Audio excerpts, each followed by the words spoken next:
देख रहे हैं जन टीवी। मैं हूं आपके साथ काजल ठाकुर।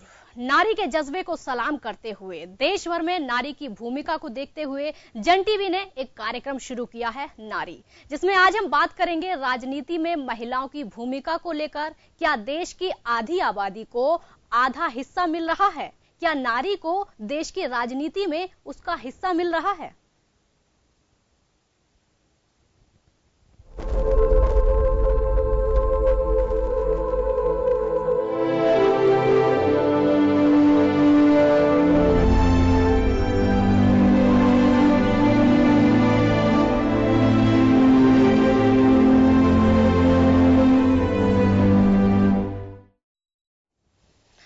आजादी से अब तक राजनीति में महिलाओं की क्या भूमिका है? महिलाओं की जितनी हिस्सेदारी है, जितने वादे महिलाओं के लिए किए जाते हैं, क्या उतनी जगह राजनीति में महिलाओं को मिल पाई है?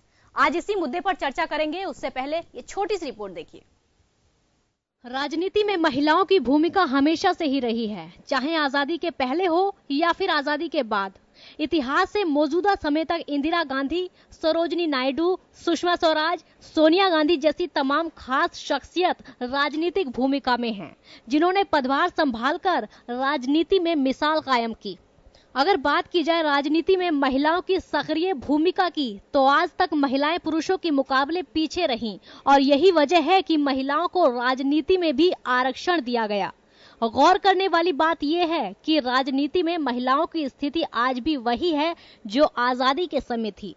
राजनीति में महिलाओं को कितना आरक्षण दिया गया? क्या आरक्षण के हिसाब से पार्टियां महिलाओं को सीटें देती हैं? इसका अंदाजा आप इससे लगा सकते हैं कि संसद के दोनों सदनों में महज 12% महिलाएं हैं। लोकसभा की 543 सदस्यों में से 61 महिला सदस्य हैं, यानी 11.4%, और राज्यसभा में कुल 245 सदस्यों में 28 महिलाएं हैं, जो 11.4% का ही आंकड़ा है। बता दें कि संसद में महिलाओं की आनुपातिक स्थिति को लेकर भारत बहुत पीछे छूट चुका है। 191 देशों की सूची में भारत 144वें पायदान पर है। खैर, महिलाएं राजनीतिक पद पर आसीन तो हो गई, लेकिन पदभार उनके पति संभाल रहे हैं। महिला सरपंच है, प्रधान है, वार्ड मेंबर है, लेकिन जिम्मेदारी उनके पति या फिर संबंधी ही संभाल रहे हैं। ये तो जग जाहिर है। अगर आरक्षण की बात की जाए तो 90 के दशक में 33% आरक्षण सिर्फ छोटे चुनाव यानी पंचायती राज संस्थाओं तक ही सिमट कर रह गया, क्योंकि ये बिल 2010 में राज्यसभा से तो पास हो गया, लेकिन पुरुषों के दबदबे के चलते लोकसभा में चर्चा के लिए आज भी अटका हुआ है। वादे तो कई किए गए, लेकिन ना जाने महिलाओं को उनका राजनीतिक हक कब मिलेगा। ब्यूरो रिपोर्ट, जन टीवी न्यूज। राजनीति में महिलाएं अब तक कितनी सक्रिय हैं और कितनी फीसदी महिलाएं राज्यसभा, लोकसभा और विधानसभा में पहुंची? पहले ग्राफिक्स के जरिए ये समझिए। आजादी के पहले से महिलाएं सक्रिय हैं। देश में आजादी के बाद एक महिला राष्ट्रपति और एक महिला प्रधानमंत्री बनी। आजादी के पहले से ही महिलाएं राजनीति में रही हैं। इंदिरा गांधी, सोनिया गांधी, सुषमा स्वराज जैसी कुछ महिलाएं ही संसद तक पहुंच पाई हैं। देश में आजादी के बाद एक महिला राष्ट्रपति बनी और एक प्रधानमंत्री बनी। संसद के दोनों सदनों में महज 12% महिलाएं हैं और लोकसभा में 543 में से 61 महिला सांसद हैं, यानी कि 11.4%। राज्यसभा में 245 में से 28 महिला सांसद हैं, यानी कि 11.4%। देश में 4,896 सांसदों और विधायकों में केवल 418 महिलाएं हैं। 191 देशों की सूची में भारत 144वें पायदान पर है।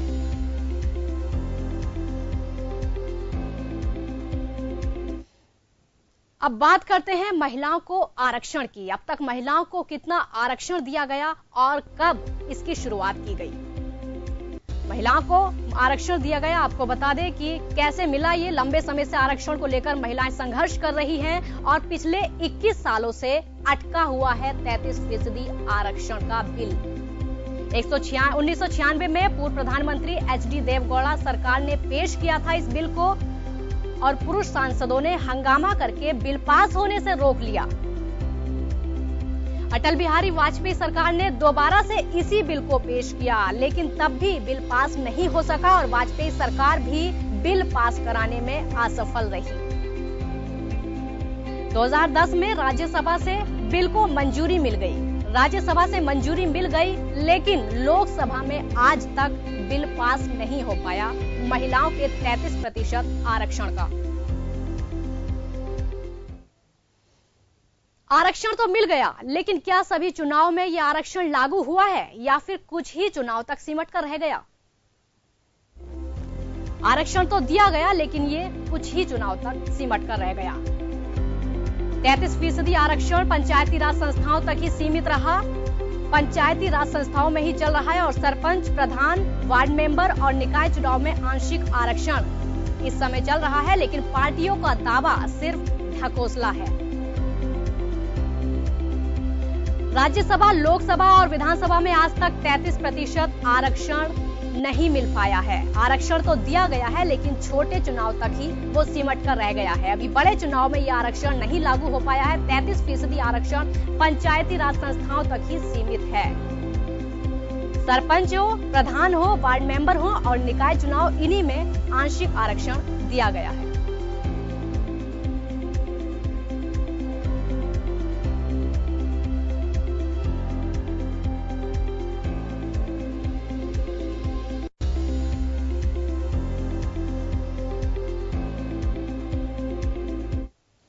महिलाएं राजनीति में तो आ गईं, लेकिन क्या सक्रिय भूमिका में हैं?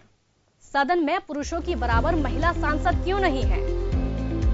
और सवाल ये भी है कि 21 सालों से संसद में बिल अटका हुआ है 33% का, वो अब तक पास क्यों नहीं हो पाया है? संसद में जितने पुरुष दिखाई देते हैं, उतनी महिला सांसद क्यों नहीं दिखाई देती है? ये जन टीवी के बड़े सवाल हैं। राज्यसभा से मंजूरी तो मिल गई, क्यों नहीं लोकसभा में ये बिल पास हो रहा? ऐसी क्या दिक्कत आती है? कौन सा हंगामा हो जाता है? अगर आरक्षण दिया गया है तो फिर सभी चुनाव में समानता क्यों नहीं है? केवल छोटे चुनाव में क्यों सिमटा है आरक्षण? सिर्फ पंचायती राज तक ये आरक्षण क्यों सिमटा हुआ है? अगर पद महिला को मिलता है तो पदभार पति क्यों संभालता है? क्यों महिला का पति सरपंच पति और प्रधान पति कहलाता है? छोटे चुनाव में ये देखने को मिलता है, क्या छोटे चुनाव में आरक्षण का दुरुपयोग हो रहा है? और पुरुषों की बराबर महिलाओं को राजनीति में उनकी भूमिका कब मिलेगी? और सवाल तो ये भी है, 191 देश की सूची में 144वें पायदान पर भारत क्यों है? महिलाएं राजनीति में तो आई, लेकिन क्या सक्रिय भूमिका में हैं?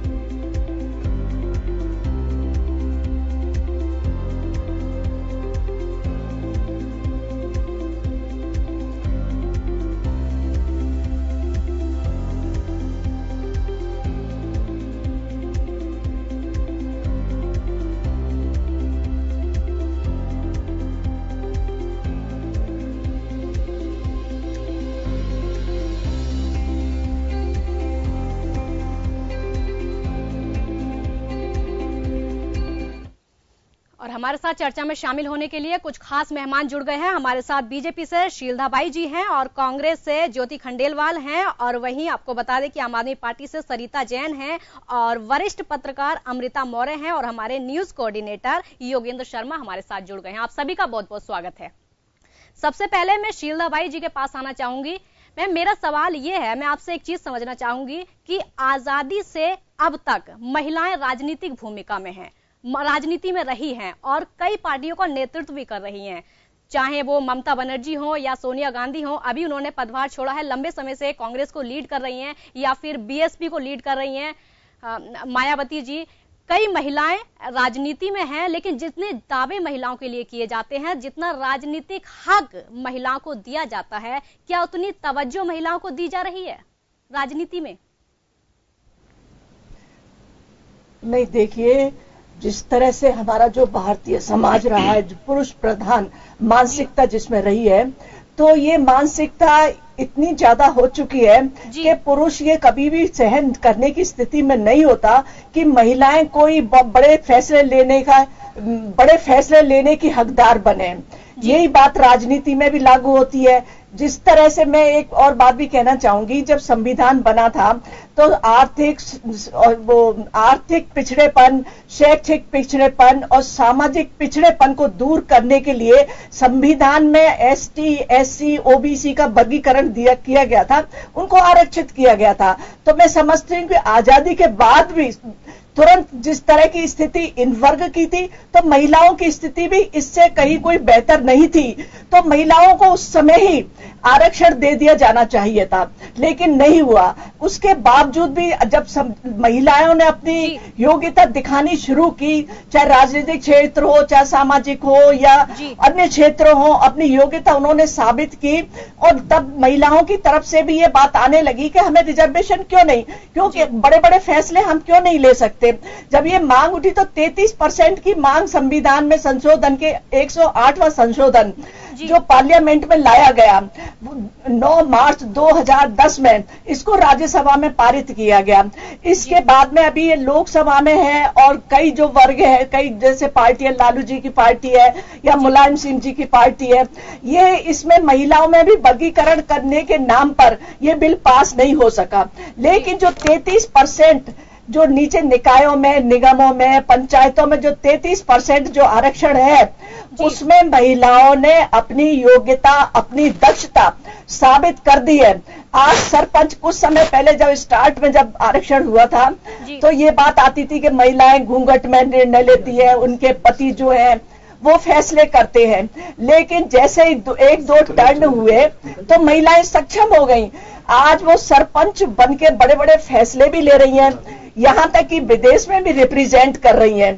तो ऐसी स्थिति में मैं समझती हूं कि ये जो है रिजर्वेशन की जो मांग है, ये कोई चैरिटी नहीं है, ये महिलाओं का हक है और ये मिलना चाहिए। और मैं समझती हूं कि जब पंचायत उसमें संसद में और विधानसभा में 33% आरक्षण आएगा तभी महिलाओं की भागीदारी बढ़ेगी। क्योंकि ये सोचा जाता है, जब टिकट देने की बात आती है तो कहते हैं धन बल बाहुबल में महिलाएं कमजोर होती हैं, तो उनको टिकट देने से जो मानसिक पुरुष प्रधान मानसिकता के जो लोग हैं तो वो गुरेज करते हैं। और मैं समझती हूं कि ये जैसा महिलाओं का हक है उनको दिया जाना चाहिए 33%, तभी वो अपनी भागीदारी समाज के साथ और देश के साथ निभा पाएंगी। जी, अब मेरा सवाल ज्योति जी से है। ज्योति जी, मैम आपसे एक चीज समझना चाहेंगे, महिलाएं संसद तक पहुंची हैं, आज से ही नहीं, वो आजादी के समय से, इंदिरा गांधी के समय से संसद तक पहुंची हैं, लेकिन जितने पुरुष संसद में दिखाई देते हैं उतनी महिलाएं क्यों नहीं दिखाई देती हैं? कहां ऐसी कमी रह जाती है? ज्योति जी। बिल्कुल ठीक बात कही आपने कि बिल्कुल ठीक बात कही आपने। केवल हम यूं कहें कि आजादी से ही नहीं, बल्कि अगर हम आजादी की लड़ाई से भी अगर कहें तो महिलाओं की भूमिका वहां पर नजर आती है, उनका कंट्रीब्यूशन वहां पर नजर आता है कि आजादी की लड़ाई में महिलाओं की भूमिका किस तरीके से रही थी। न केवल बिल्कुल सामने फ्रंट में रही थी, बल्कि अगर आप कितने भी बड़े, अगर आप हमारे शहीदों को देखेंगे या उस समय स्वतंत्रता सेनानियों को देखेंगे तो पीछे उनकी मदर का मोटिवेशन और बहुत बड़ा सपोर्ट जो है वो भी आपको स्वतंत्रता की लड़ाई में नजर आएगा। और जब इतना बड़ा कंट्रीब्यूशन महिलाएं देती हैं तो निश्चित रूप से अगर हम देखते हैं कि आज जब हम विकास की बात करते हैं, प्रगति की बात करते हैं, तो मुझे लगता है कि महिलाओं की भागीदारी के बिना कोई भी विकास और प्रगति की बात करना ही बेमानी है। और इसलिए संसद में, जहां हमारी सर्वोच्च जो संस्था है डेमोक्रेटिक प्रणाली में, वहां पर अगर महिलाओं की भूमिका कम दिखती है तो निश्चित रूप से निचले स्तर तक आते आते महिलाओं की बनने वाली नीतियों में भी, उनको सपोर्ट करने वाली नीतियों में भी कहीं ना कहीं कमी आती है, उनको इग्नोरेंस मिलती है। मैं बिल्कुल सहमत हूं शीलदाबाई जी की इस बात से कि जहां पंचायत संस्थानों में और शहरी निकायों में जो 33% जो आरक्षण, पहले 50% भी था ये आरक्षण, उसके बाद वापस इसको 33% किया गया, वो जो 33% जो आरक्षण जो मिला है, आप उसका बेनिफिट देखेंगे कि कितनी बड़ी संख्या में महिलाओं ने अपनी काबिलियत को साबित किया है। बहुत अच्छा बेहतर काम उन्होंने करके दिखाया है, परफॉर्मेंस उनकी बहुत अच्छी रही है। बल्कि यूं कहूं कि सरपंच पति और प्रधानमंत्री भी पुरुष समाज की ही देन है। ये कह देना कि महिलाओं को वो अपना काम नहीं कर पाती, मैं खुद पार्षद भी रही, मेयर भी रही, और मैंने तो सदन में देखा कि अपन बहुत आसानी से महिलाओं पर उंगली उठा देते हैं कि महिलाओं की एक्टिवनेस कम होती है। हमें तो पुरुषों की भी एक्टिवनेस वहां पे सदन में नजर नहीं आती। गिने चुने 5-10 पुरुष होते हैं जो सदन में आकर के अपनी बात रखते हैं और अधिकतर तो एब्सेंट रहते हैं, वो कभी सदन में नजर भी नहीं आते हैं। तो केवल महिलाओं पे देखिए, activeness inactiveness person to person differ करती है, उसमें मेल या फीमेल का कोई डिफरेंस होना मैं नहीं मानती कि इससे कोई फर्क पड़ता है। और जो एक्टिव रहेगा, जो अपनी परफॉर्मेंस दिखाएगा, वो आगे बढ़ेगा। जो नहीं दिखा पाएगा अपनी परफॉर्मेंस, चाहे वो मेल हो चाहे वो फीमेल हो, जनता उसको अगली बार नकार देगी और उसका काम खत्म हो जाएगा। तो ये तो आपकी खुद की काबिलियत पे डिपेंड करता है। इसलिए इस तरीके की बातों को कहना बिल्कुल बेईमानी है। और मैं ये मानती हूं कि ठीक बात कही कि सदन में जो बिल पेंडिंग पड़ा हुआ है 33% का, उस बिल को निश्चित रूप से पास होना चाहिए। देखिए, जब यूपीए गवर्नमेंट थी तब इस बिल को लाया गया और उस समय पर ये पास नहीं हो पाया। मैं तो कहूंगी आज जो सरकार है उसकी जिम्मेदारी बनती है कि आप पटल पे रख दो, जिसकी भी पार्टी, जो भी पार्टी इस बिल के फेवर में नहीं है उसका चेहरा सामने आने दो। चेहरा सामने आएगा तो महिला शक्ति भी वोटर भी है, वो वोटर के रूप में भी अपनी ताकत दिखा सकती है और बता देगी कौन सी पार्टी सपोर्ट कर रही है और कौन सी नहीं कर रही है। हमें हमारा हक लेना भी आता है। अगर आसानी से नहीं मिलता, अगर घी सीधी उंगली से नहीं निकलता तो टेढ़ी उंगली से निकालना भी महिलाओं को आता है। आप सदन के पटल पर तो रख दो उस 33% को, बिल को। जो पार्टी उसका विरोध करेगी, आप जो भी पार्टी हो, मैं तो किसी पार्टी का नाम ही नहीं लेना चाहती हूं, जो भी, लेकिन आज सरकार की जिम्मेदारी जरूर बनती है कि वो उस विधेयक को सदन के पटल पर जरूर रखे, जिससे पार्टियों का चेहरा भी महिलाओं के प्रति जो है वो स्पष्ट रूप से जनता के सामने आ सके, कौन क्या कह रहा है।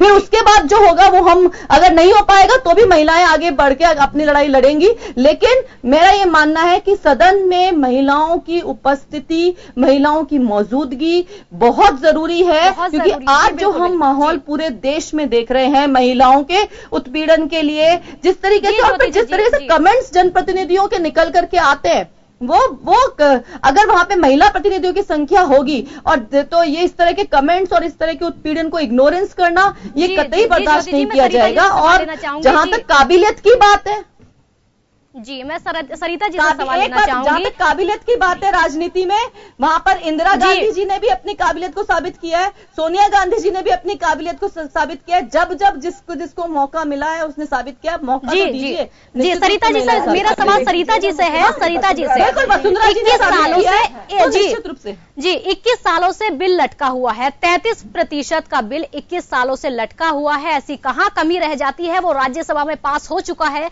लोकसभा में क्यों नहीं होता? कहां ऐसी कमी? जी सरिता जी। मैं ये कहना चाहूंगी कि एक तो इच्छा शक्ति की कमी सबसे बड़ी बात है, इच्छा शक्ति की कमी है। और पुरुष प्रधान समाज जो हमारा है और पुरुष सांसदों के दबदबे के चलते हुए ये बिल पास नहीं हो रहा है। और जहां तक रखा तो जाए ना पहले, और जहां तक मेरा मानना है इसकी शुरुआत हमारे परिवार से ही होती है। जब हम राजनीति में कदम रखते हैं या हम राजनीति पर चर्चा करते हैं, जब महिलाएं घर में अपने राजनीति पर चर्चा करती है तो हमारे पेरेंट्स हमें ऐसी नजरों से देखते हैं कि आप जाइए किचन में काम करिए, कि राजनीति आपके बस की बात नहीं है। राजनीति को गंदा समझा जाता है, राजनीति को अशुद्ध माना जाता है, राजनीति को अपवित्र माना जाता है। मेरा तो मानना है राजनीति का शुद्धिकरण और राजनीति का पवित्रीकरण तभी हो पाएगा इसमें जब ज्यादा से ज्यादा महिलाएं पार्टिसिपेट करेगी। जी वो कैसे करेंगी? जी सरिता जी लेकिन वो कैसे करेंगी पार्टिसिपेट? वही जब उनको 33% उनको आरक्षण मिले राजनीति के अंदर जी, खाली और वो पंचायती राज संस्थाओं तक ही सीमित ना रहे, तभी जाकर राजनीति में महिलाओं का पार्टिसिपेशन बढ़ेगा और देश का सच्चा विकास और सच्ची आजादी तभी मिलेगी जब महिलाओं को ज्यादा से ज्यादा पार्टिसिपेशन करने का मौका मिलेगा। जी अमृता मौर्य हमारे साथ हैं, वरिष्ठ पत्रकार, उनसे मैं सवाल लेना चाहूंगी। मैम, राजनीति में महिलाओं की भूमिका, राजनीति में हक तो मिला है, महिलाएं राजनीति में आ गई हैं, अब से ही नहीं आजादी के समय से हैं, लेकिन आप किस नजरिए से देखती हैं, कहां पीछे छूट रही हैं महिलाएं? कहां ऐसी कमी रह जाती है? क्या ये महिलाओं की कमी है? नहीं, महिलाओं की कमी नहीं है और राजनीति में भी महिलाओं की कमी नहीं है जी। तब नजर आती है जब उनको चुनाव के समय किसी तरीके से उनको एक उम्मीदवार के रूप में नहीं देखा जाता है। महिला या तो पार्टी का भीड़ होती है या फिर मतदाता होती है, चुनावी उम्मीदवार नहीं होती। उसको हमेशा ये समझा जाता है कि ये हार जाएगी, पहली चीज।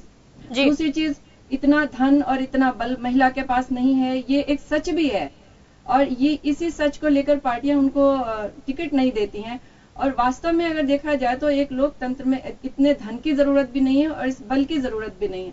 धन पर तो खुद ही कोर्ट ने लगाम लगाया हुआ है, फिर भी पार्टियों की यही सोच है। मैं ज्योति जी से बहुत सहमत हूँ कि एक सेफ पैसेज आरक्षण के थ्रू मिलेगा जिससे महिलाएं आ सकती हैं, लेकिन मैं ये नहीं मानती कि कोई पार्टी इसको लेकर आएगी या किसी पार्टी की सहमति या असहमति होगी। मैं इसको स्त्री और पुरुष के रूप में देखती हूँ।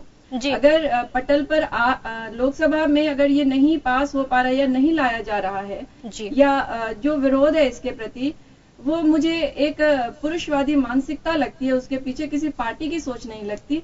अगर किसी पार्टी की सोच होती तो शायद दूसरी पार्टी के वक्त ये पटल पर आ सकता था, आया था, लेकिन उसके बाद क्या हश्र हुआ? हश्र इसलिए हुआ क्योंकि पुरुषवादी मानसिकता हावी रही। सभी पार्टियों में पुरुषों की संख्या पहले से ही हावी है, अब से नहीं, वो पहले से ही हावी है जी। पहले से, जब से बिल आया था तभी से हावी है। हावी तो है, लेकिन जब ये लोग दोहरी बातें करते हैं, हर कोई कहता है मैं महिला समर्थक, हर पार्टियां कहती है, हर नेता कहते हैं, हर सांसद कहते हैं महिला समर्थक, आरक्षण विधेयक का, बिल का कोई विरोध नहीं है, लेकिन फिर भी जब पटल पे आता है तो विरोध कर रहे हैं, फाड़ रहे हैं उस बिल को। इसका मतलब क्या है? मानसिकता तो दूरी है ही। विरोध इसका वो इसीलिए करते हैं क्योंकि महिला, आप देखिए जब महिला सरपंच को जब मिला था 50% फिर 33% पर आ गया, उन दिनों क्या मजाक उड़ता था, सरपंच पति, एक नई शब्दावली जुड़ी थी। और ये बहुत सही बात है क्योंकि उस समय महिलाओं के लिए वो नया दरवाजा खुला था, उनको समझ नहीं आ रही थी चीजें। लेकिन आज स्थिति बदल गई है। आज ये शब्दकोश से ये शब्द फिर से गायब हो गया, महिलाओं ने कमान अपने हाथ में ले ली। तो उनको आने तो दीजिए, समझने दीजिए। क्या पुरुषों ने एकाएक आकर सारी राजनीति समझ ली? या आज जितने पुरुष राजनीति में हैं, आज जितने सांसद और विधायक हैं, क्या सभी बहुत सही तरीके से उसको समझकर काम कर रहे हैं? जो नए आ रहे हैं उनको समझने का मौका दीजिए। जैसे नए सांसद विधायक पुरुष नए आए हैं, उनको समझने की जरूरत होती है, वैसे ही महिलाओं को है। तो सोच में जो कमी है वो पुरुषों के सोच में है, महिलाओं में नहीं है। जी। योगेंद्र शर्मा न्यूज कोऑर्डिनेटर हमारे साथ जुड़ गए हैं। योगेंद्र जी, राजनीति में महिलाओं की भूमिका क्या है, किस नजरिए से आप इसको देखते हैं? जी देखिए, मैं छोटा सा बताना चाहूंगा। अभी अमृता जी जो कह रही थी कि एक डिक्शनरी में नाम जुड़ गया है कि सरपंच पति या प्रधान पति। मैं एक 2002-3 4-5 के आसपास की मैं बात बताना चाहूंगा। प्रतिभा पाटिल जी यहाँ पे राज्यपाल थी जी। प्रदेश में महिला सरपंचों के करप्शन के 117 मामले सामने आए, जिसमें उनके ट्रैप किस तरह से हुए, पति सौदे कर रहे हैं बाहर, एसीबी ने जाकर के उनको पकड़ लिया। तो राज्यपाल उस वक्त प्रतिभा पाटिल जी थे, उन्होंने दखल किया इस बात को लेकर के कि जांच इस बात की होनी चाहिए कि जो पर्टिकुलर सरपंच है, जो महिला, उसकी भूमिका क्या है इसमें। उन्होंने बड़ी गंभीरता के साथ में, तो ये मैं जिक्र करना इस वजह से लाजमी समझ रहा था कि उन्हें आप वो फैसला लेने का हक तो दीजिए, महज एक आरक्षण से काम नहीं चलेगा और हक उस तरह का होना चाहिए। इंदिरा गांधी ने मुल्क पे लंबे समय तक शासन किया है। मुझे लगता है कि एक सफलतम प्रधानमंत्री के रूप में मैं उन्हें देखता हूं। जी बिल्कुल। लोकसभा के संचालन का मौका मीरा कुमार को पहली बार महिला के नाते मिला जी। काफी अच्छा उन्होंने चला। वर्तमान में जो लोकसभा अध्यक्ष हैं, जिन राज्यों के अंदर मुख्यमंत्री की भूमिका किसी भी महिला ने उठाई हो, किसी को भी दी गई हो, मुझे लगता है कि उन्होंने वास्तव में एक सफल सरकार का संचालन किया है। और बहुत सारी महिला ऐसी भी हैं जिन्होंने अपने वजूद और दम के साथ में न केवल पार्टी को खड़ा किया है और उस प्रदेश पे काबिज भी हुई है। तो देखिए, ये फैसले की आजादी मिलनी चाहिए महिला को उसका हक मिलना चाहिए। और ये बात चाहे हम कितनी भी करें, लेकिन वास्तव में उस मानसिकता से हम बाहर नहीं आ पाए। मैं एक जर्नलिस्ट हूं और बहुत सारे लोग देख भी रहे होंगे, 4 हमारे सम्मानित महिला हमारी पैनलिस्ट बैठी हुई हैं, उनके बीच मैं भी सिर्फ इस नाते कि मैं देखना चाहता हूं कि वास्तव में एक हमारा एक जो माइंड सेटअप है वो किस तरह से बदल सकता है। हमारा एपिसोड जो ये है वो भी हम नारी के नाम से इसी वजह से शुरू किया है। जब हमारे मैनेजमेंट के साथ में चर्चा हुई तो उनका कहना था कि कोई एक ऐसा प्रोग्राम साप्ताहिक होना चाहिए जिसमें महिलाओं की भूमिका हो, महिलाओं से जुड़े इश्यूज हो, सबसे पहले हमने पॉलिटिकल पार्टीज का लिया। चलिए वर्तमान सरकार की मैं बात करना चाहूंगा। नरेंद्र मोदी साहब हैं, वास्तव में महिलाओं के लिए काफी बातें कहते हैं, जब भी जाते हैं वो जिक्र करते हैं। हाल ही में झुंझुनू राजस्थान में जब आए थे वो बेटी बचाओ बेटी पढ़ाओ अभियान के सेकंड फेज के लिए, तब उन्होंने कहा था कि घर की सास का भी जिक्र किया, बेटियों का भी जिक्र किया। लेकिन मैं मोदी साहब से एक बात कहना चाहूंगा कि उनको भी अपना माइंड सेटअप बदलना पड़ेगा। उनके पूरे मंत्रिमंडल के अंदर महज 9 मंत्री हैं महिलाएं, तो मुझे लगता है कि एक बड़ा चिंता का विषय इस तरह से होना चाहिए। देखिए, महिलाओं को भी अपनी भूमिका के लिए खुद को सजग होना होगा। ये मुल्क की आजादी के इतिहास को अगर हम पढ़ेंगे तो किसी ने आजादी ऐसे नहीं दी, किसी ने खैरात में हमें जंग लड़नी पड़ी, अपने अधिकारों के लिए लड़ना पड़ा, और आज भी स्थितियां वही हैं, आपको आपके अधिकारों के लिए लड़ना पड़ेगा। मुझे ये शर्म भी की बात भी कहूंगा, एक अवेयरनेस की बात भी कहूंगा कि 16 दिसंबर 2013 की जो घटना थी दिल्ली की, जिसको लेकर के एक पूरी महिला सशक्तिकरण और महिलाएं जो बाहर निकली बिना किसी लीडरशिप के, तो मुझे अच्छे से ध्यान है कि जया बच्चन जी उस वक्त बिना किसी पार्टी के उन्होंने राज्यसभा में रुकवाया, बाकायदा उन्होंने कहा कि कम से कम इस घटना पे अगर पुलिस जो हमारे साथी नहीं बोल सकते हैं तो सभी महिला सांसदों को चलना चाहिए। और वो एलजी के पास में गई सबको लेकर के और कहा कि बड़ा ये तो ऐसा विषय है कि जिसके लिए हम बैठ नहीं सकते हैं, वो मूर्ख दर्शक बन करके हम नहीं बैठ सकते। सारी पार्टियों की महिलाएं गई, सुषमा स्वराज भी उनमें शामिल थी और भी रेणु चौधरी भी उस समय मिनिस्टर थी, लेकिन उन्होंने भी काफी उसमें अपना एक्सेप्ट रखा था। तो कुछ ऐसे इश्यू हैं कि महिलाओं को खुद को भी आगे आना होगा। और देखिए, ये बात सही है कि अब वक्त आ चुका है, और मैं तो कहूंगा कि ये तो 21 साल पहले की हम बात कर रहे हैं कि एचडी देवगौड़ा जब उन्होंने जिक्र किया था 33% आरक्षण का, अब तो 50% की बात करनी चाहिए। ज्योति जी जो उंगली उठा रही थी, मैं समझ रहा हूं कि 33 क्यों, अब तो हक हमारा 50 का है और 50 मिलना भी चाहिए। देखिए, कहने भर से नहीं है, कहने भर से नहीं है। मुझे लगता है कि इसके लिए पार्टियों को अपनी मानसिकता बदलनी होगी, क्योंकि जब तक आप किसी को फैसले लेने का अधिकार नहीं देंगे, उन पे आप विश्वास नहीं करेंगे, तो मुझे लगता है कि बहुत मुश्किल होगा कि आरक्षण का जो पायदान है उस तक महिलाएं पहुंच पाएंगी। जी काजल। जी योगेंद्र जी बिल्कुल, मैं आपकी बात से बिल्कुल सहमत हूं। लेकिन यहाँ एक ब्रेक का छोटा सा ब्रेक लेते हैं। ब्रेक के बाद हम बात करेंगे कि आरक्षण तो दिया गया, लेकिन वो आरक्षण कहां तक सीमित रहा, किन किन महिलाओं को दिया गया और कहां उसका उपयोग नहीं किया जा रहा है। छोटा सा ब्रेक, जल्द लौटेंगे।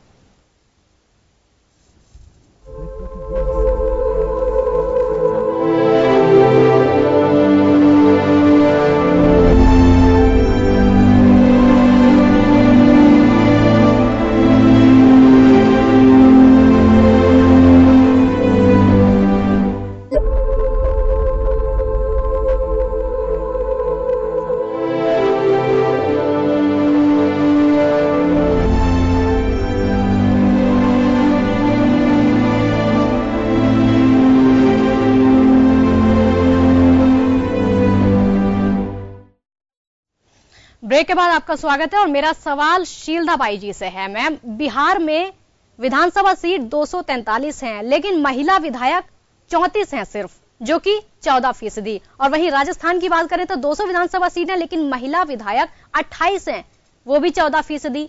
और कमोवेश यही आंकड़ा सारे राज्यों में है। क्या कहेंगी महिलाओं की स्थिति को लेकर?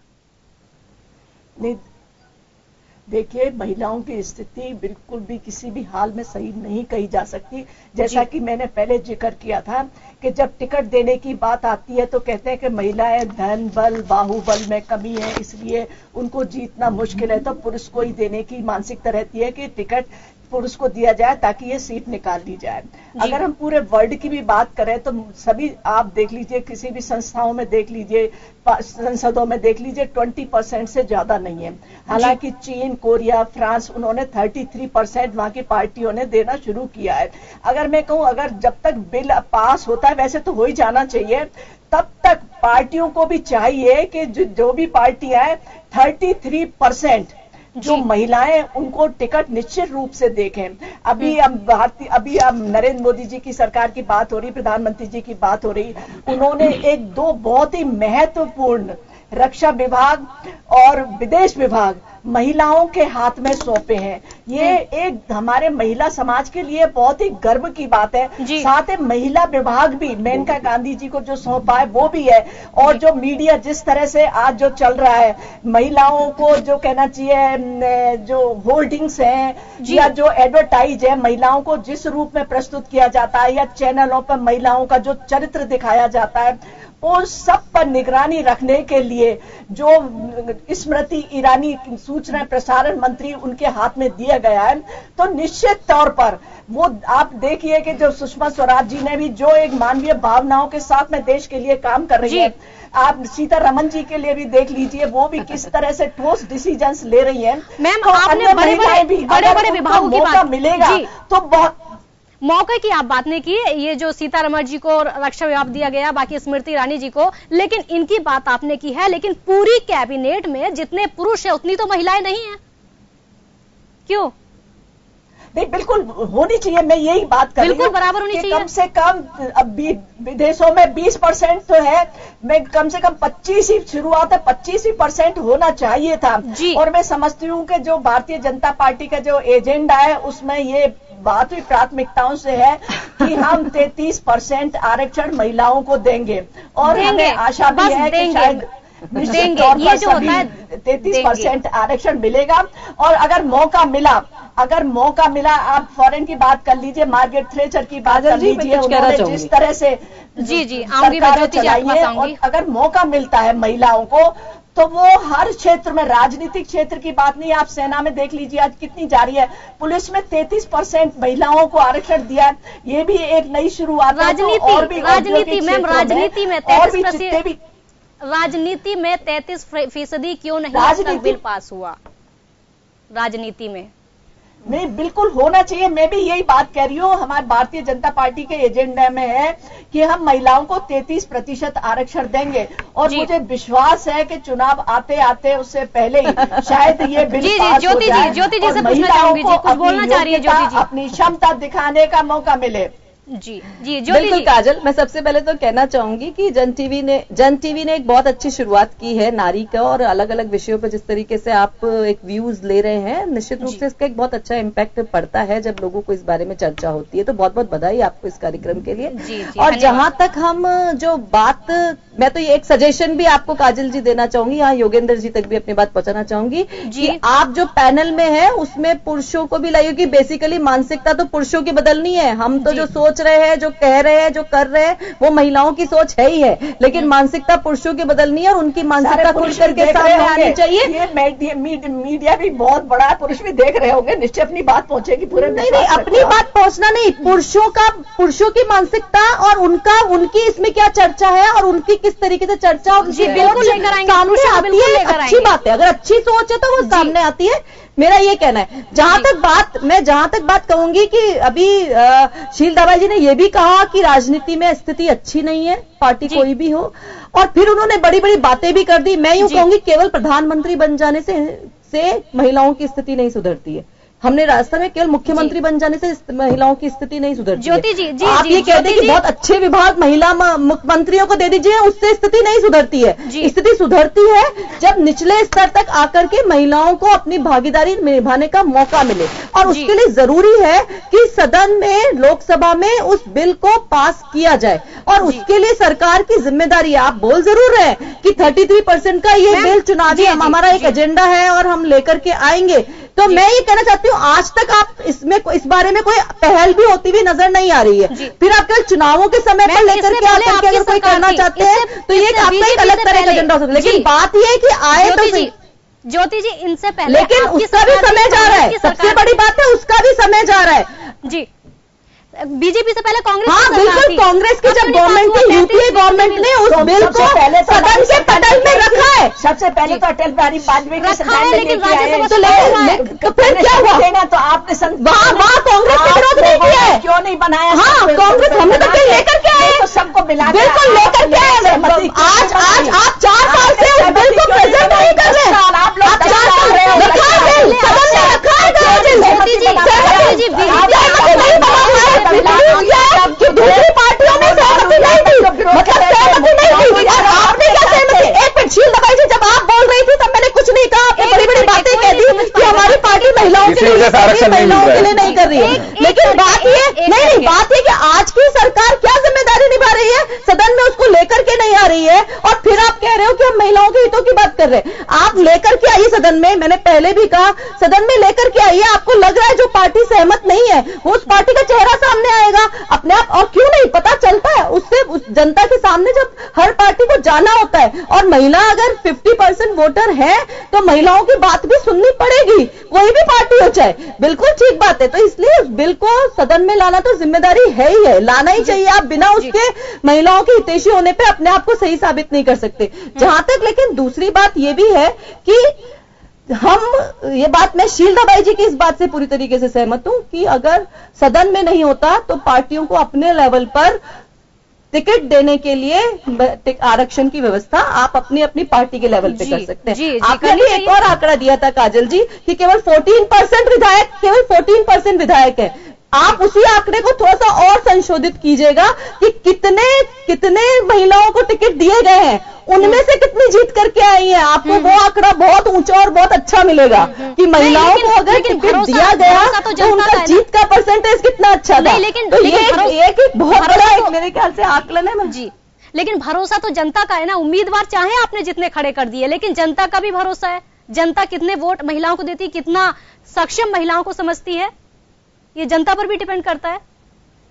हाँ निश्चित, यही मैं कह रही हूँ आपको कि अगर महिलाओं को मौका मिला है तो आप अगर जीत का परसेंटेज देखेंगे, मैं एग्जैक्ट आंकड़ा तो अभी नहीं बता सकती हूँ, लेकिन अगर आप जीत का परसेंटेज देखेंगे तो बहुत अच्छा परसेंटेज आपको नजर आएगा। यही मैं कहना चाह रही हूँ, जनता का भरोसा एक सक्षम महिला में नजर आता है। मैंने पहले भी यही बात की कि जब महिला पार्षद बनती है, महिला जब सरपंच बनती है और उसके बाद जब वो आगे एमएलए की उसमें आती है कि वो अपना आगे बढ़ करके अगर एमएलए का चुनाव अगर लड़ना चाह रही है तो वहां पर उसकी सक्षमता दिखाई दे रही है, उसने पहले से ऑलरेडी किया है। और अगर आप उसको उम्मीदवार बनाएंगे तो डेफिनेटली जनता का मानस अपने आप पता चल जाएगा। लेकिन पार्टियां उस समय उस महिला को उम्मीदवार बनाने में कतराती है या महिला को उसके लिए बहुत संघर्ष करना पड़ता है। मैं एक और बात को आगे बढ़ाना चाहूंगी, कहा जाता है कि राजनीति गंदी है, मैं यूं कहना चाहूंगी राजनीति में महिलाओं की भागीदारी बढ़ जाएगी तो राजनीति अपने आप अच्छी हो जाएगी और लोग कहने लगेंगे कि राजनीति उम्मीदवारी की बात की, वो अच्छी बात है। उम्मीदवारी की काफी उम्मीदवार खड़े किए और जीते भी, लेकिन जीतने से काम सिर्फ नहीं चलेगा क्योंकि महिलाओं का जितना हक है उनका आधी आबादी है उतना हक महिलाओं का नहीं है, चाहे वो बीजेपी हो या फिर कांग्रेस हो। मैं सरिता जी के पास आना चाहूंगी। सरिता जी, दिल्ली की बात करूंगी। दिल्ली में 70 सीटों पर 6 महिला विधायक हैं, इतनी कमी? जी ये नई अभी पार्टी है, जब ये पार्टी केंद्र में आएगी तो मैं दावे के साथ कह सकती हूँ हमारी पार्टी इस 33% पे पक्का अपने इस वादे को पूरा करेगी। 33% आरक्षण रहेगा। अब तक आजादी के इतने सालों के बावजूद भी हम इन पार्टियों को, इन बड़ी बड़ी पार्टियों को देख रहे हैं, ये सिर्फ जुमलेबाजी कर रही है। वरना अगर इच्छा शक्ति होती, इनकी राजनीतिक इच्छा शक्ति होती तो क्या ये बिल अभी तक पास नहीं होता। पर ये इच्छा शक्ति नहीं है इनकी, ना इनकी मानसिकता है। अगर आम आदमी पार्टी जो अभी नई पार्टी है जो महिला सशक्तिकरण पे ऑलरेडी इतना काम कर रही है, वहां पर रेप रोको के आंदोलन आम आदमी पार्टी द्वारा चलाया जा रहा है, लेकिन रेप नहीं रुक रहे हैं। कई बसों में मार्शल तैनात किए जा रहे हैं जी, लेकिन रेप नहीं रुक रहे पर कोशिश तो की जा रही है। देखिए मुद्दे से नहीं हटे, अब हर पार्टी को जिसको मौका मिलता है वो काम करती है। हम केवल एक पॉलिटिकल इश्यू को लेकर के रखें, ये किसी दिन अलग दिन बात करेंगे कि किस सरकार का क्या रोल रहा है। आप केवल बस एक पॉलिटिकल इश्यू पे आए जी। और अगर दिल्ली की बात की जाए तो काफी डेवलप्ड है वो और अच्छी सोच है वहां के लोगों की, आज की सोच है, और फिर भी इतनी महिला कम। हाँ, आपने कहा कि पार्टी नई है, नई शुरुआत हुई है, लेकिन अगर हो सकता है नई शुरुआत में महिलाओं को ज्यादा हिस्सा दिया जाता तो कैसा रहता जी? वही कुछ पारिवारिक मानसिकताएं भी होती है कि जो नारी शक्ति को आगे नहीं बढ़ने देती। ये शुरुआत हमारे परिवारों से ही होती है। तो अभी नई नई पार्टी बनी है, जैसे जैसे आगे बढ़ेगी इसमें हम लोग भी पूरी तरह से चिंतित है कि महिलाओं की ज्यादा भागीदारी हो, राजनीति के अंदर ज्यादा भागीदारी हो। जैसे जैसे भागीदारी बढ़ेगी महिलाओं को जोड़ेंगे आप? बिल्कुल जी, चलिए कोई बात नहीं। मेरा जी अमृता जी के पास आना चाहूंगी। जी अमृता जी के पास आना चाहूंगी। राजस्थान में भी हम इस पे बहुत ज्यादा काम कर रहे हैं महिलाओं को जोड़ने का। जी अमृता जी के पास आना चाहूंगी। मैम, 191 देशों की सूची में 144वें पायदान पर भारत है, इतनी कमी? 144वें पायदान पर भारत है। कमी वही जो आपने, हाँ आपने कमी वही आई ना जो आपने अभी सवाल किया कि पार्टियां अगर उनको हक दे देती हैं तो क्या जनता का विश्वास जीतेंगी महिलाएं? अभी एक सवाल था। मैं ये जानना चाहती हूँ जनता का विश्वास जीतेंगी या हारेंगी, ये उनको मौका दिए बिना फैसला कैसे किया जा सकता है, या ये सवाल भी कैसे खड़ा किया जा सकता है? पहली चीज, जनता को चुनने का मौका सारे तो पुरुष जीत जाते हैं क्या चुनाव? हाँ, दूसरी बात, क्या महिला को हारने का अधिकार नहीं है? सारे पुरुष जीत जाते हैं क्या? बिल्कुल सही बात। और महिला खड़ी होंगी, अगर 33% उनको आरक्षण मिल जाता है तो मैं ये कहाँ कह रही हूँ, ये महिलाएं ये कहाँ मान रही हैं कि सारी 33% महिलाएं जीत जाएंगी? सवाल जीतने या हारने का नहीं है, सवाल ये कि आप उनको मौका दें, प्रतिनिधित्व का मौका दें, सामने आने का मौका दें, जनता के बीच आकर खुद को एक साबित करने का मौका दें। नहीं साबित करती है उसके बाद सारे सवाल खड़े करेंगे। सारे सवाल आप लोगों ने सबने पहले ही खड़े कर दिए, तो फिर महिला को आरक्षण क्यों दिया जाएगा? वही बात आती है कि जब इच्छा शक्ति ही नहीं है तो सारी चीजें बेकार हैं फिर। और ये अगर विश्व परिदृश्य में देखें तो भी वही स्थिति है। अभी दावाई जी ने सारी बातें आपको आंकड़े के देशों के नाम के साथ बताए। तो पुरुषवादी मानसिकता तो हर जगह है, लेकिन हमारे यहाँ जब 50% आरक्षण की बात हो रही है, 33% आरक्षण की बात हो रही है, और विरोध कभी नहीं होता है। किसी पार्टी ने ये नहीं कहा कि हम आरक्षण के विरोधी हैं। आप दावेदार हैं, महिला समर्थक हैं, और फिर भी नहीं कर रहे हैं, तो वजह तो समझ में आनी चाहिए ना। पारदर्शिता तो हो आपकी सोच में। जी बिल्कुल, जी बातें क्यों करते हैं? जी शीलदा भाई जी के पास आना चाहूंगी मैं एक पत्रकार हूँ। और जी मैम, जी शीलदा भाई जी के पास आना चाहूंगी मैम। आरक्षण की, जी मैम मैं पूछती हूँ, आरक्षण की बात अगर करें तो आरक्षण छोटे चुनाव तक क्यों सिमटा है? सरपंच या फिर वार्ड मेंबर, निकाय चुनाव, इनमें क्यों सिमटा है? जी क्या आपने समझी नहीं, क्या कह रही हैं आप? उनका सवाल है कि जो आरक्षण है जब पंचायती राज और केवल महज एक बस इस तरह से कि पंचायती राज या लोकल बॉडीज में तो आरक्षण दे दिया जाए और बिल्कुल इस चैप्टर को क्लोज किया जाए, उस और ध्यान नहीं दिया जाए। तो यहां जब शुरुआत कर सकते हैं, दोनों बातें हैं यहां पे, चाहे एजुकेशनल स्थिति की बात तो हो चाहे आरक्षण की बात, तो ऊपर क्यों नहीं?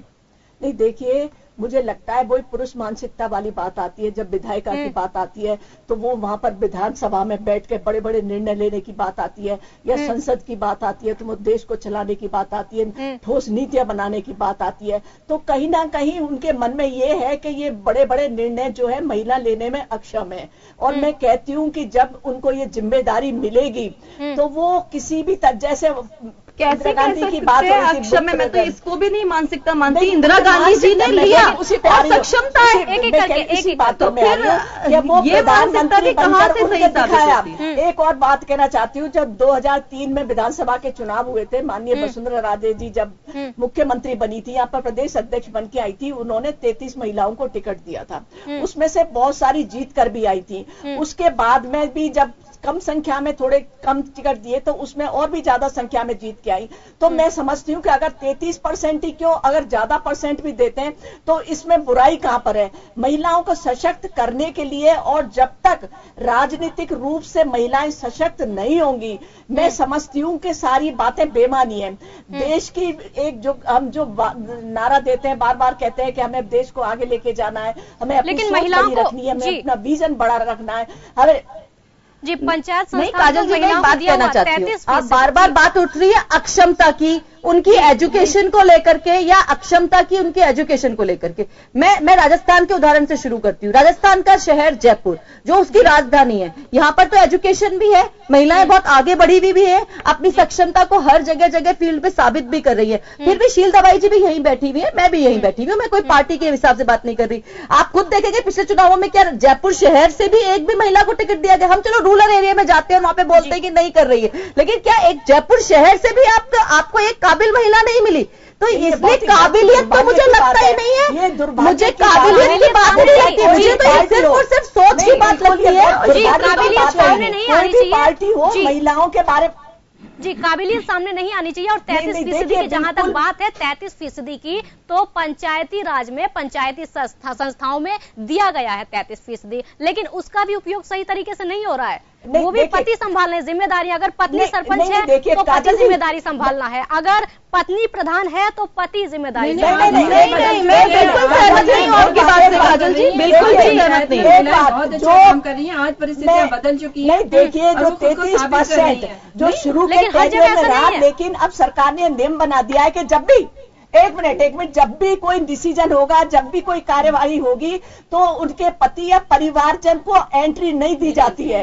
और शिक्षा, जो आरक्षण आने से सबसे बड़ा फायदा ये हुआ कि अनिवार्यता कर दी शिक्षा में, आप चुनाव तभी लड़ोगे 10वीं पास हो या 12वीं पास हो, तो इससे एक शिक्षा को प्रोत्साहन मिला है, बढ़ावा मिला है। गांव चलाने के लिए तो 10वीं पास होना चाहिए, देश चलाने के लिए 8वीं फेल हो चलेगा, वो भी होना चाहिए। ये बड़ी विडंबना है हमारी, होना चाहिए, बड़ी योग्यता सभी पर लागू होनी चाहिए। बड़ी अजीब स्थिति है। मैं भी यही कह रही हूँ कि एमएलए के लिए भी आज आप देख लीजिए 10वीं पास या 12वीं पास एमपी बने बैठे हैं, ये भी बहुत दुर्भाग्य की बात है, उस पर भी लागू होना चाहिए। एमपी के लिए भी योग्यता लागू होनी चाहिए, एमएलए के लिए भी योग्यता लागू होनी चाहिए। और एक तरह से महिलाओं में नई चेतना आई है, क्योंकि वो चुनाव तभी लड़ पाएंगी, चाहे सरपंच का चुनाव हो या निकाय का चुनाव हो, 10वीं या 12वीं पास उनका होना जरूरी है।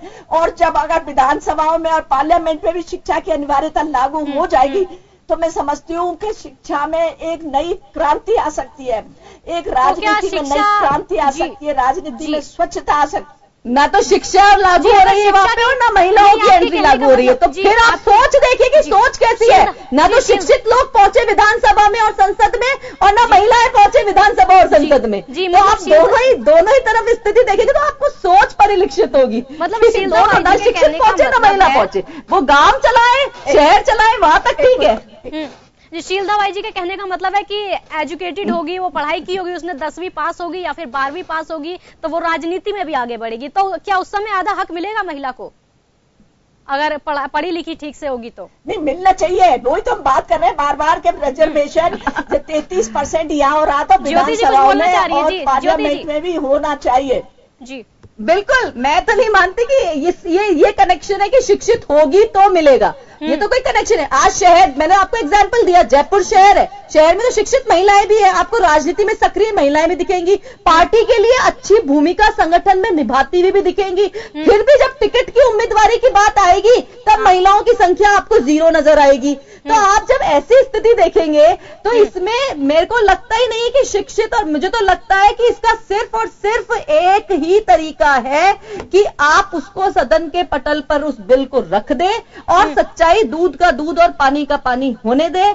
तब जब तक वो बिल सदन के पटल पर नहीं आएगा केवल आरोप और प्रत्यारोप किए जा सकते हैं, इसके अतिरिक्त और कुछ नहीं है। लेकिन जिस दिन सदन के पटल पर आकर के उसकी चर्चा हो जाएगी उस दिन दूध का दूध और पानी का पानी और पारदर्शिता से सब कुछ पता चल जाएगा, कौन क्या चाहता है, किसकी क्या मानसिकता है और कौन सी पार्टी क्या सोच रही है। और मैं ये बात आपको इस मंच के माध्यम से दावे के साथ कह सकती हूं कि जिस दिन सदन में ये बिल रखा जाएगा कांग्रेस पूरे समर्थन के साथ इस बिल के साथ है और उसका पूरा समर्थन इस बिल के साथ। ज्योति जी, कांग्रेस बिल के समर्थन के साथ है, लेकिन अब तक कांग्रेस की सरकार थी, बिल फाइनल क्यों नहीं हो पाया? क्यों राज्यसभा से पास हो गया, लोकसभा में क्यों अटका है? अब देखिए कांग्रेस थी, आप उसको अगर पूरा सुनेंगे मैं बताऊंगी।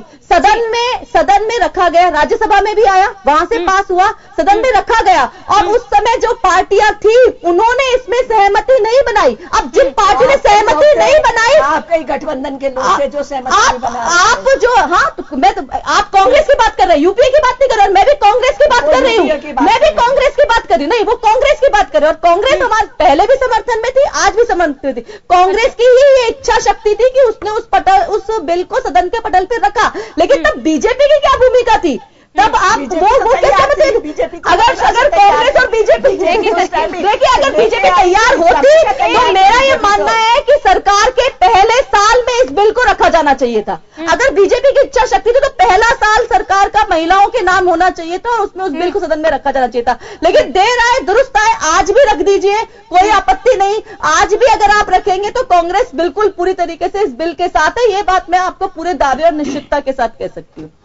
जी, शीलदा बाई जी सहमत है इस बात से? कांग्रेस पूरी तरह तैयार है बिल के लिए? नहीं, बहुत अच्छी बात है ये तो जी। और मैं समझती हूँ, मैंने पहले भी कहा, मुझे आप अपनी पार्टी की बात करेंगे, बिल रख दो। मैंने कहा ना, हमारे तो एजेंडा में है महिला। भाई एजेंडे से बिल नहीं बनते हैं, सदन में रखने से बिल बनते हैं। आएगा, सदन में आएगा। हाँ आएगा। ठीक है, इंतजार करें। मेरे साथ सरिता जैन जी है। सरिता जैन जी से मैं पूछना चाहूंगी, जो शिक्षा वाली बात कही कि जो 10वीं पास होगी या फिर 12वीं पास होगी वो अच्छी राजनीति में भी उसको स्थान मिलेगा, सरिता जी सहमत हैं इस बात से? जी, मैं इससे सहमत नहीं हूँ और मुझे लगता है ये पार्टियां सुनारी लड़ाइयां बंद करें।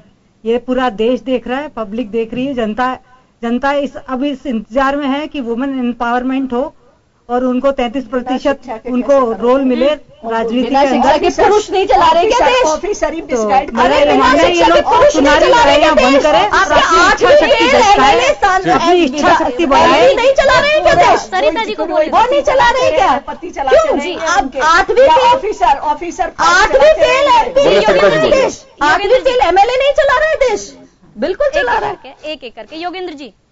देखिए, मैं काजल ये कहना चाहूंगा, काजल मैं एक बात कहना चाहूंगा कि अब तक का एक पुरुष मानसिकता की बात भी कही गई है कि जब महिलाओं को इस तरह से आप अधिकार दीजिए कि वो अपने डिसीजन कर सकें, लेकिन अधिकार देने के बाद भी पता नहीं महिलाओं भी क्यों पुरुष मानसिकता की हवा से बाहर नहीं निकल पा रही हैं। आज भी चुनाव के जब टिकट बढ़ते हैं तो उस वक्त चाहे वो वसुंधरा राजे हो, चाहे ममता बनर्जी हो, या फिर मायावती हो, या इंदिरा गांधी जी का वक्त रहा हो, या सोनिया गांधी हो, वो देखते हैं कि जिताऊ घोड़ा है, अगर पुरुष है तो दाव उसी पे खेला जाता है। मुझे लगता है इस मानसिकता से बाहर आना होगा।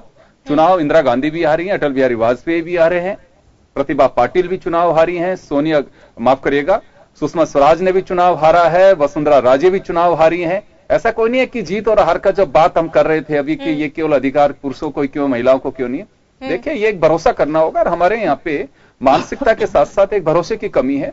और भरोसे की कमी इस मायने में है कि जब तक आप पे भरोसा नहीं करेंगे तो मुझे लगता है कि आप महिला को वो सशक्त नहीं कर सकते।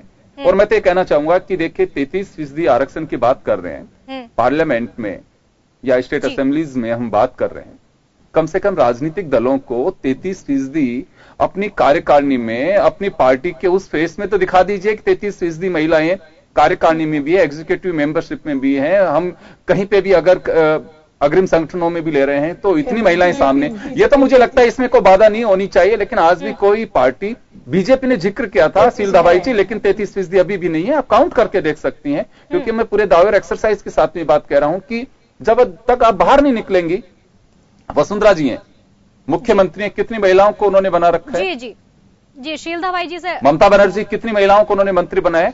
तो कम से कम जिनके हाथ में ये पावर है, उससे तो आप महिलाओं का भला करने की सोचिए। आप पार्टियों के पदाधिकारी तो बना सकते हैं कि चल उसमें तो कोई संवैधानिक बाधा नहीं है।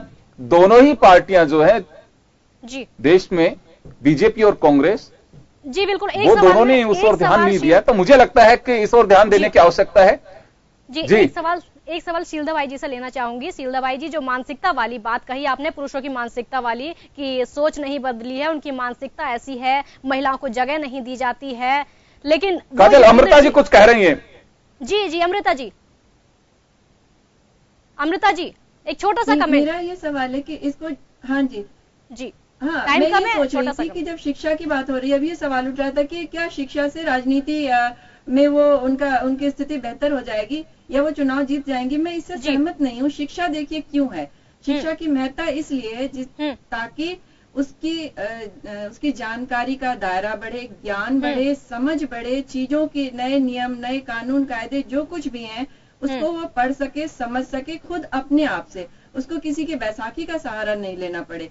शिक्षा इसलिए जरूरी है, शिक्षा इसलिए नहीं कि शिक्षा से उसको जीत मिल जाएगी। तो इसको इस तरह से नहीं जोड़े। बहुत सारे ऐसे पुराने सांसद और विधायक हैं, हमारे यहाँ महिलाएं भी हैं, शिक्षा से जोड़ा जा रहा है, पंचायतों में भी हैं जो शिक्षित नहीं थे, लेकिन वो काफी समझदारी पूर्वक वो राजनीति। एक छोटा सा कमेंट शीलदाबाई जी से ले लेते हैं। शीलदाबाई जी कहीं लैग कर जाते हैं, वो शिक्षा की जरूरत है वहाँ पर। जी शीलदाबाई जी, छोटा सा कमेंट की हो रही है। मैं ठीक है, जीत हार की बात है, बिल्कुल। अगर जीत भी जाते हो, जब आप कोई विधायी पद पर बैठते हो, आप मेयर बनते हो, सरपंच बनते हो या कोई और मंत्री बनते हो, जब तक आप खुद उसको नहीं पढ़ पाएंगे फाइल में क्या लिखा है, आपको क्या डिसीजन लेना है, तो आप तो वही बात हो गई कि जो IAS ऑफिसर्स जो बड़े बड़े पढ़े लिखों को चला देते हैं, तो वो जो शीलता भाई जी पढ़े लिखे डिसीजन कर पा रहे हैं क्या वर्तमान में?